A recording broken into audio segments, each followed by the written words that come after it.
2017. It was for the Under-17 World Cup. And the final was played here, England versus Spain, and England won, which was an amazing victory. And I was here with FIFA as well. That's the reason why I was here. I was collecting information for them. It was a fantastic experience, especially as an Englishman, seeing they came back from 2-0 down and they came out winners, so it was great. Phil Foden, Conor Gallagher, a few other lads in that team have gone pretty well since. As well. Solanke was there as well. Solanke? I think he was there, yeah? No. Solanke wasn't there? Who was up front there? Ennals was there. Yeah. Gibbs White, Ryan Brewster. This lot will test your football knowledge, I'll tell you. So, the Arsenal Supporters Club, Bengal Arsenal Supporters Club, met you at the airport last night. I think you had a little bit of fun. Were you met like that back in 2017? Not like that, but this time was amazing. It's so lovely to see. The amazing thing is to see the fans around the world. That's a special thing for me. Great reception. Like it's love in the air. And also an appreciation of what you've done, what I've done for Arsenal. Also an appreciation for me, to you guys, there at the airport, and I truly appreciate that because it's an amazing feeling to play for Arsenal, but also to see how far and wide around the world Arsenal means to so many people, and I'm really grateful. Thank you. Were you aware of the intensity of the passion for football here in Kolkata? Kind of, because I was told that they love their football here, and this is one of the states they really get football, enjoy it. So I kind of had a little taste of that last time. This time is equally as passionate, and I think it's obviously cricket is number one, across the land. But football is there, and it has passion, it has roots, has history as well. So it's great to be a part of that. If I can spread some kind of warmth, and can spread the, inspire other kids to kind of take up football in the future. Me being here, you never know. I'm all for that. But you're a big advocate for just fitness and people improving themselves through sport generally. Are you a bit of a cricket fan? Your mum and dad from Jamaica? Yeah, my dad's from Jamaica. I enjoy cricket, but I'm not like a cricket connoisseur. I've been to a few games. I went to the World Cup when it was in the Caribbean as well. That was quite nice. But I'm not a connoisseur of cricket. I appreciate the players. I appreciate that it's absolutely gigantic in India. But I'm not someone who's going to know the ins and outs of cricket. You don't strike me as somebody that would be a spin bowler, but I think there'd probably be a bit of power coming down the wicket. Did you do any cricket as a kid? Yes, I played cricket. The sports that were around me, I'm a street footballer, so most of my sports were played in the streets. So you've got football and you've got cricket. Sometimes we had there was a cricket pitch in my local park. Played a little bit of basketball. And athletics, and that's about it. I don't know if there is, but I presume that there is a Bengal Tottenham Supporters Club. You were out there for 9 years. You must have mostly good memories of Spurs. It's laughable, Good memories. Mostly. Youth team. I had a really good youth team. We flooded cup and league and had a nice time. Okay, I was captain, won the League Cup. Other than that, it played some good football, but it was a struggle. But your prime years, your years in your real best form were with Arsenal. What stands out? Is it the double when you got the League Cup and the FA Cup? Is it the Invincibles year 03-04? What stands out and why? Because there's so many sort of peaks to your career. So was it 75 appearances for England, 4 World Cups or 3 World Cups? You've been there and done it. I think for me, what stands out is probably, the first season at Arsenal was incredibly stressful for me. I don't think anyone in the world, other than maybe Figo, was under that amount of scrutiny, pressure. It was a pressure cooker as soon as I woke up, pressure cooker when I walked on the streets, pressure cooker when I went to training, pressure cooker if I went out for something to eat. It was everywhere. And you had politicians saying whatever. You had comedians saying whatever. You had the fans saying whatever. You heard other players talking, the man on the street, the taxi man, the truck driver, the school teacher. Everybody had their way. Everybody had their say in what Sol Campbell, how is he playing, what's going to happen to him this season, is he going to leave Arsenal, can he take the pressure? And it was immense. It wasn't easy. I don't think people realise. I think if this happened now, I don't think it would happen now in the sense that the scrutiny, what I went through and to play the game I love, it was beyond football, because you had to almost go so deep in your system, so deep in your life, to kind of look beyond this scrutiny, look beyond this, people second guessing you and lying about you, and newspapers writing rubbish, or you played an amazing game, you had one mistake, and they would say he had a bad game. I had to deal with that.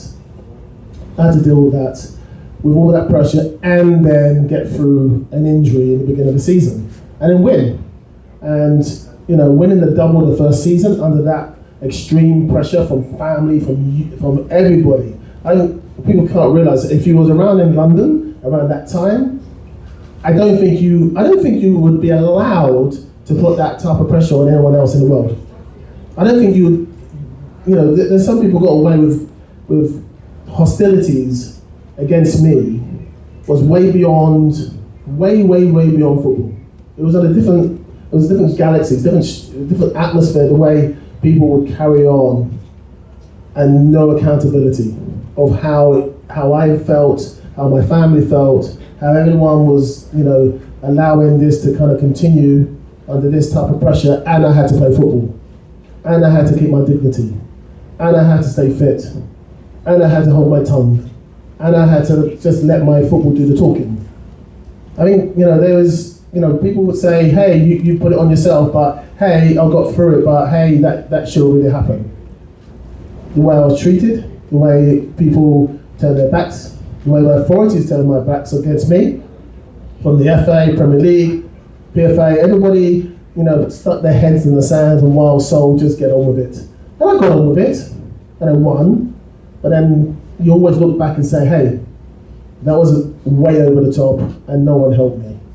And for me, I can say, you know what, I did it on my own with the players, great players, fantastic players. Those guys helped me through this, and my family. But to win the double under that type of scrutiny, it was a cauldron all the time. Every time I kind of got out of bed and stuck my head out the door, and to win the double was so special, so unique, and I'll never forget winning the game against Man United, and we won the league. And then we had to play, it was the other way around, the final, FA Cup final. The double was just incredible. Winning the double was so special, so unique, so out of this world. The grace of God, I got through that and played amazing football with guys who just put everything on the line, desire, skill, talent, everything on the line. And to be in that environment where everything's on the line, because it was harsher at that time, it was harsh. Media was harsh. Dangerous. Harsh and dangerous. And to get through that and turn everything around, turn fans around, turn Arsenal fans around, because they were still saying, oh, can someone do it? And I did it. I did it for the love of football, I did it for Arsenal. I did it for my family. And also now I can actually sit back and say and talk about this. Before I couldn't talk about this because it was something that really hurt me. The way people just left me to kind of fend for myself. And to get through that and win for the love of football. I'm glad to tell the story, and I'm happy. And I'm always, for me, the one thing I did, I kept football at the heart of things, the love of football. Going back to the positive stuff, I mean, because that was very, very intense and good to hear you unloading like that. At 23, you became captain of England. That, for many people, that is the ultimate, to captain your country, be it cricket, football, anything else. You had a really strict dad as a kid, as I understand it. But what has been your main motivation? And this applies to kids all over, you know, throughout India, whatever their sport, whatever they choose to do. What was your motivation, your driving force when you were a youngster? And then coming through your teens? The main thing for me is being competitive. I just wanted to compete. I wanted to, you know, I came from a big family, 9 brothers, 2 sisters, and I'm from the streets. That's where I learned most of my football, from the streets, school football, district football, but I played street football to the age of 14, which is unheard of. It's completely gone now in the UK. Still probably South America, Africa, parts of Asia, poor parts of Europe, still street football. But UK is almost vanished. So for me, that's what it's all about. That showed me, that's who I am. You know, I'll never forget that. I'll never forget my roots. And that is a great thing, isn't it? Because sport is a great leveller, if you like, you know. And I mean, running, Sol, I know I've read that you say I can't run long distances, but you can shift a bit. You've got quick feet, you've got fast twitch muscles. You're lucky in that respect, I suppose, which is so important for all footballers, whether they're a forward or a defender. But running and football have been wonderful levelers in society and in India at the moment. So women's participation is going through the roof here. In this city alone, this race from 8 years ago, women's participation has gone up 270%. So there's so many positives to sport, and it's good to see you putting that message out. I think for me, it's all the participation. That's what it's all about. You know, especially for women, you've got religion and things like that, and obviously time, you know, it's not, you know, through religion and through kind of society and attitudes and stereotypical kind of ideas. You know, women have always, you know, is it okay for women to, you know, wear a short skirt or t-shirts and things like that? And I totally understand that, because it's a shift. It takes time to shift mentality, shift kind of, you know, the way people, you know, perceive. And it's good that, you know, this has come along. I think it's the 9th year here. It's 20,000 participants. You know, that's what it's all about. I think it really aligns with what the government, the Prime Minister wants as well. You know, getting people fit, getting India fit as well. That's great. So everyone's kind of coming together in a nice way. And the more people participate, I think it's going to inspire the next generation as well. And to be a part of that, see that in the generation, not wait 50 years for it to happen, you know, that's what it's all about as well. So since retiring, Sol, you've taken quite an unusual path. You've been into management, football management. You started going into politics. I want to know if you've still got ambitions in that area. You put yourself up as to be mayor of London. And to be that rounded in terms of your view of the world, not just sport. You've got to have a good perception of so many things. And this event, for example, has a great eco-friendly footprint. You know, they're trying to be, sustainability is so important. In a country like this, with 1.3 billion people going up all the time. So sustainability is important. How have you expanded your self-awareness of these things since you retired from football? Or were you always into that sort of rounded person? I think the main thing is I've always been like that.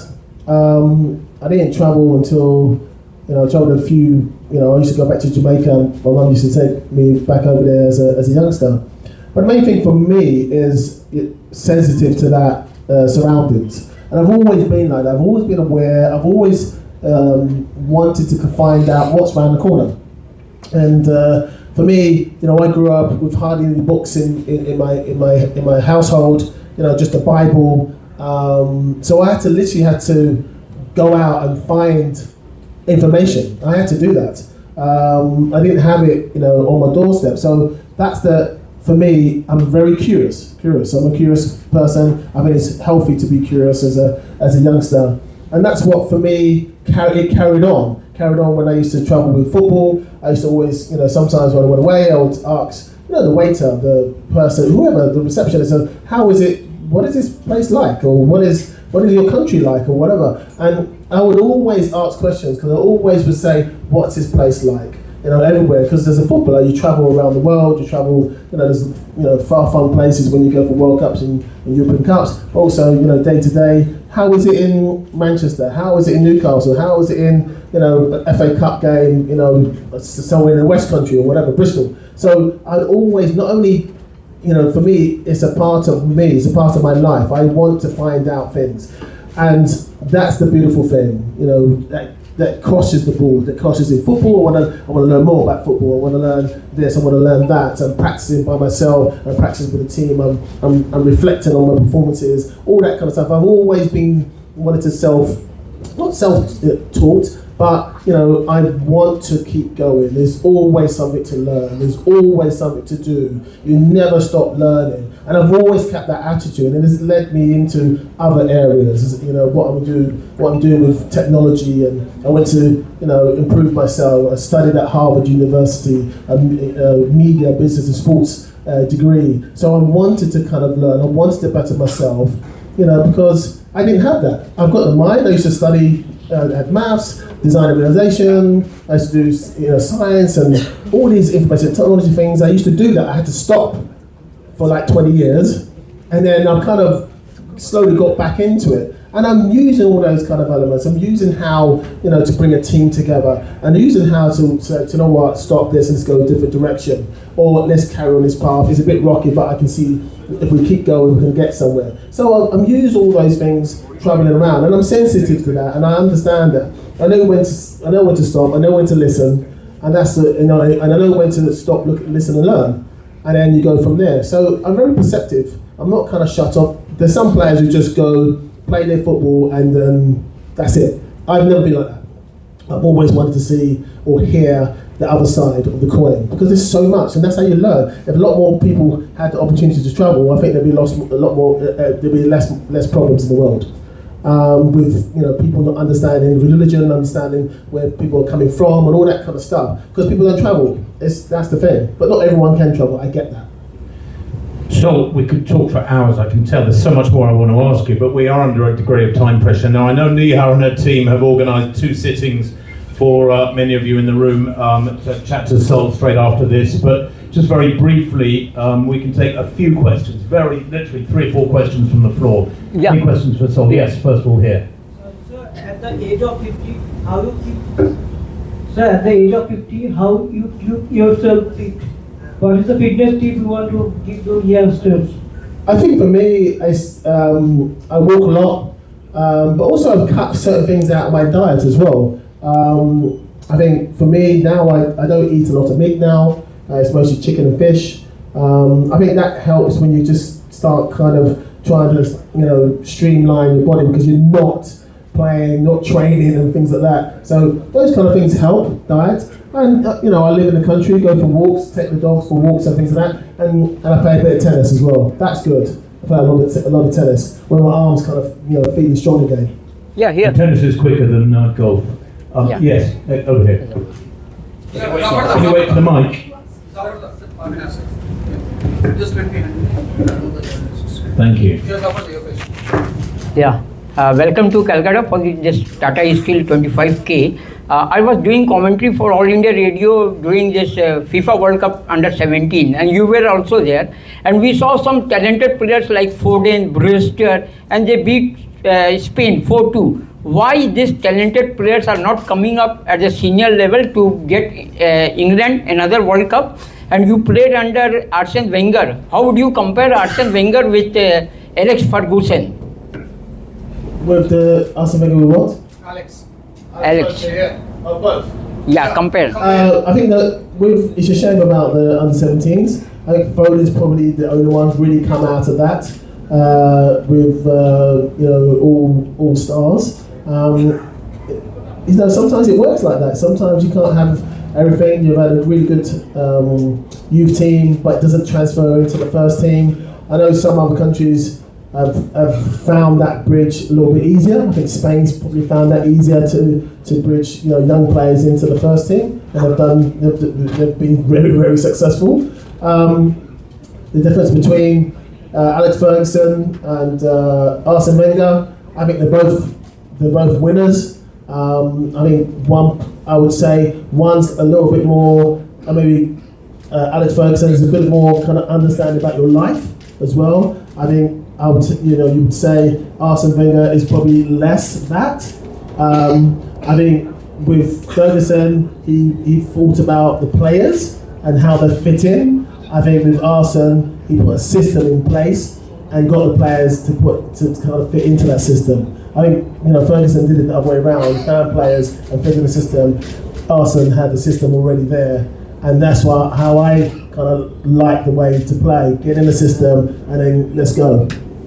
And regarding this Messi, We've got another person here. should Messi retire? Oh, sorry, we've only got time for 4 questions. Show the your question. So first of all, it's an honor to have you here in Kolkata. Welcome to Kolkata, of course. As you said that you had to face a lot of adversity after moving from Spurs to us, and but still at the end of the 2001-2 season, you went on to win the league at Old Trafford and then the FA Cup double.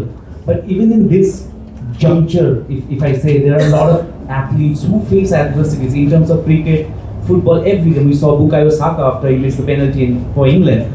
What will be your message to the modern generation and the youngsters who do face this kind of adversities and sometimes they can't cope up and they struggle? What will be your message? Because social media is something that in this new generation we see that people get diverted a lot from their main mission. So what will be your message on that? I think the main thing is to keep it real. I mean, when you look at it, social media is a part of this, and it's not going to go away. I think the main thing is they have to find and make sure good people around them, because that's the real life. You know, once you turn your phone off, and once you kind of, you know, you're sitting at home and you're just watching a normal TV program or whatever, it's about good people around you. That is the anchor, that's the kind of, you know, the foundation that can take you on to another level. Whatever you do in this life, you're gonna come across people who are like you, don't like you, or they're sitting on the fence about you. And that's the fact of life. The sooner you kind of wake up to that, the better. But the main thing to kind of allow you to navigate that is get some really good friends, good families, people around you. Sometimes sometimes families can turn against you as well. You've got to think about that as well. But if you can get a good family and good people around you, positivity, that is what you need when the rocky roads or the choppy seas will come in anyone's life. But as long as you've got good people around you, that's what it's all about.